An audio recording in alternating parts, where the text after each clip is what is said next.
Shapakara la masandura la bayahada pandi la makando repashi la mayahad የዚህ ሊሳኑ ትርጉም እንደሚከተለው ይቀርባል።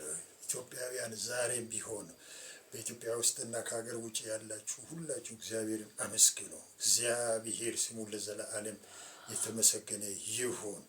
እግዚአብሔር አምላካችንና የኢትዮጵያን ቁርኝት ስንመለከተው ኢትዮጵያ እግዚአብሔር በኢትዮጵያ መጀመሪያ ባውንደሪዋንም እግዚአብሔር የመጀመሪያ ሰርቶ ራሱ እንዳመቻቻት እንደገና ደግሞ የፈጠረውንም ሰው አዳምን በኢትዮጵያ ላይ እንዳስቀመጠ ከእግዚአብሔር ቃል እንረዳለን።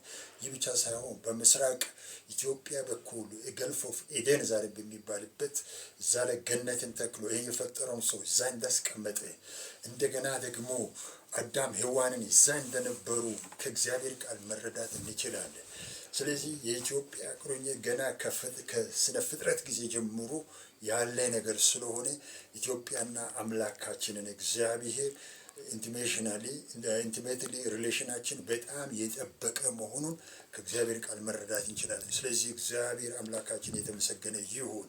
ይህ ብቻ ሳይሆን ሻፓካራ ላማሳንዶ ከቅዱሳን አገልጋዮችን በምንመለከትበት ጊዜ ለምሳሌ የህንዴክ ጃንደረባ የነበረው ኢትዮጵያዊ ጃንደረባ ሊሰግድ ወደ ኢየሩሳሌም ወደ ሰሎሞን መቅደስ በሄደ ጊዜ እነሆ መዳን በኢየሱስ ክርስቶስ ብቻ የሆነው ንጹህ ወንጌል ይዞ ኢትዮጵያ እንደመጣ ከእግዚአብሔር ቃል መረዳት እንችላለን። it is great blessing for Ethiopian።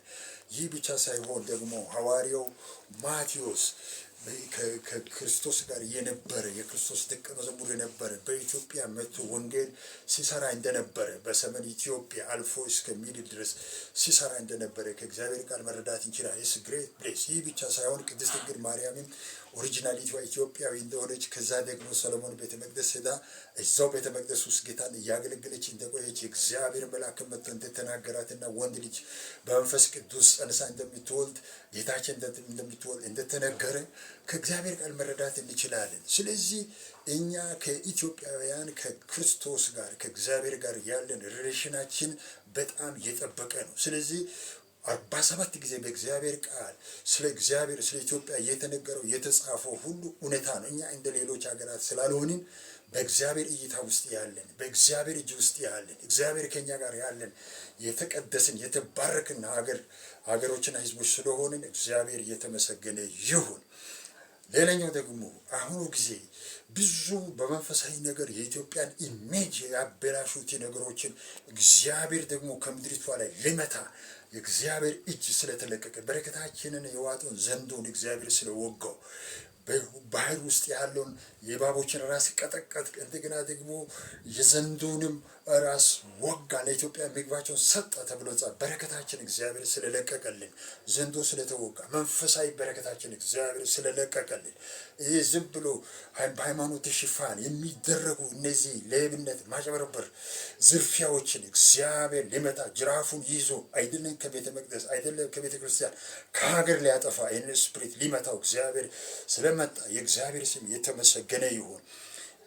ኢትዮጵያውያን ስሙኝ፣ አገልጋይነት ማለት ምንድን ነው? አገልጋይ ሐዋርያው ቅዱስ ጳውሎስ ነው። እኛ በእግዚአብሔር ቃል እንዳነበብ ነው ለሚወድቀው ማን ነው የሚያዝነው? ለሌላው ማን ነው የሚያዝነው? ዕለት ዕለት የአብያተ ክርስቲያናት ጉዳይ ይከብደኛል ብሎ ለሰዎች እንድነው ዋጋ ሲከፍል እንደነበረ እንደገና ደግሞ ፊልጶስ ወደ ቂሳሪያ በገባ ጊዜ ከተማው ላይ ጸጥታ ሆነ፣ ሰላም ሆነ እንደሚለው አገልጋዮች ባሉበት ከተማው ሰላም ይሆናል። ጤነኛ አገልጋይ ባለበት፣ ንጹህ አገልጋይ ባለበት ከተማው ሰላም ይሆናል፣ አገር ሰላም ይሆናል። አንድ ሙሴ ሕዝብን ከባርነት ነፃ አውጥቷል። እነሆ አንድ ኤልያስ ጣዖታትን ከምድር ገጽ አጥፍቷል። አንድ ኤልሳ እነሆ የሀገሪቱን ጠላቶችን መጥቶ ለምድሪቱ ሰላም አስገኝቷል። እነሆ ዛሬም ቢሆን ይህ የእግዚአብሔር ልጅ የጌታ ኢየሱስ ክርስቶስ ስም የወንጌል ኃይል ዛሬም ይሰራል። ነገር ግን ይህንን ስሙንና ደሙን ወንጌል ለቢዝነስ ያደረጉትን መሸቃቀጫ ያደረጉትን እንዳሸነፉሉትን እግዚአብሔር ከምድሪቱ ላይ ይህን ስፕሪት ይመታል። ይህን ምድር ክፋትን ያስወግዳል። ይሄ በቤተ ክርስቲያን ውስጥ ያለውን ይሄ ውንብድናውን ሁሉ እግዚአብሔር በልጁ በኢየሱስ ክርስቶስም ይመታዋል። ለምድሪቱም ሰላም ያደርጋል። ለቤተ ክርስቲያን ንጹህ የሆኑ አገልጋዮች እነሆ በእግዚአብሔር ቃል የተገነቡ የተሰሩ ቃልን የበሉ በጾም ጸሎት ሁል ጊዜ በእግዚአብሔር ፊት የሚታዩ ትክክለኛ ንጹህ መልእክት ይዞ ለምድር የሚተነብዩ ለሀገር የሚተነብዩ ሀገራቸውን የሚወዱ ህዝባቸውን የሚወዱ ለድሆች የሚራሩ እነሆ መጽሐፍ ቅዱስ በመጨረሻ ለድሆች የማይራሩ ጨካኞች ይመጣሉ። ጨካኝ ያልሆኑ ለሰው ልጅ የሚራሩ እውነተኛ የተቀቡ ነቢያቶችን እግዚአብሔር ያስነሳል። አስተማሪዎችን ያስነሳል። እነሆ እነዚህ የቢዝነስ ሰዎችን እግዚአብሔር ከምድር ገጽ ያጠፋል። እውነተኛ እግዚአብሔር ክብር ምድሪቷን ይሸፍናል።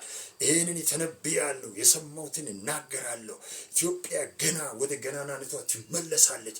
በመንፈሳዊ በምድራዊ በሰማያዊ በረከት ኢትዮጵያ ትባረካለች። እግዚአብሔር እንደገና ወደ ክብሯ ይመልሳታል አለ። እነሆ ወንዞቿ ለበረከት፣ ተራሮቿ ለበረከት፣ እነሆ ሸንተረሩ ለበረከት፣ ሜዳው ለበረከት፣ ኢትዮጵያ ጭንቅላቶቿ ሁሉ የወጣቱ የትውልድ ሁሉ ለበረከት ይሆናል። ጦርና የጦር ወሬ ከኢትዮጵያ ምድር ገጽ ይመታል። በኢየሱስ ክርስቶስ ስም ይፈርሳል።